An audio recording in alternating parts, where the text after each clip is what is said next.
Hey folks, Pickleball Librarian here. I'm here with Alex Lantz, one of the top players in Lincoln, Nebraska. And that's not me talking, that's what I've heard from other people. And he's a sponsored player from Carbon. Yep. And how long have you been playing? About 3 years. 3 years, wow. Yeah, and I come up to Lincoln, especially in the summer, and I get a lot of good action in. So I mean, yeah, this guy's smoking awesome. And you play a lot with my friend Dawson, right? Yep, Dawson and I were partners for a lot of tournaments last year. Cool.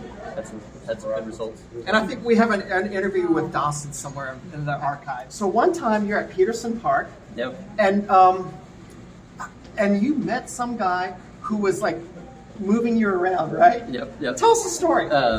So this guy shows up at Peterson, which is our public courts here in Lincoln, and shows up in flip-flops and just didn't like have a bag or anything, and was like, where do I play? And so it was me and my dad playing, and we were kind of like, well, how good are you? You know, these are kind of the better courts.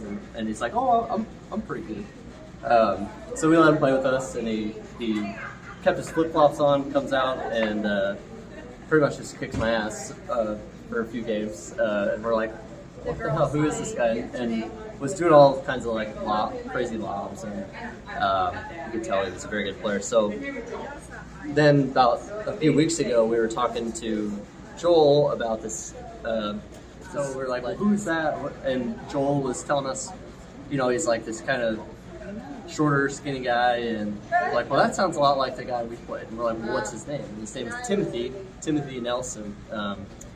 Originally from Seattle, and I guess in kind of the early days of competitive pickleball was a very good player. And so yeah, it's just a funny story to kind of look back on. So, and you looked at the picture, and do you think Yeah, it's him? yeah, oh yeah, it's definitely him. And I Wow. since then went back and watched a few videos. It's like, yep, that's the guy. Like, You were puppeted by the puppet master. I was puppeted by the puppet Oh, master man. for sure. So That is so cool. That's such a great story.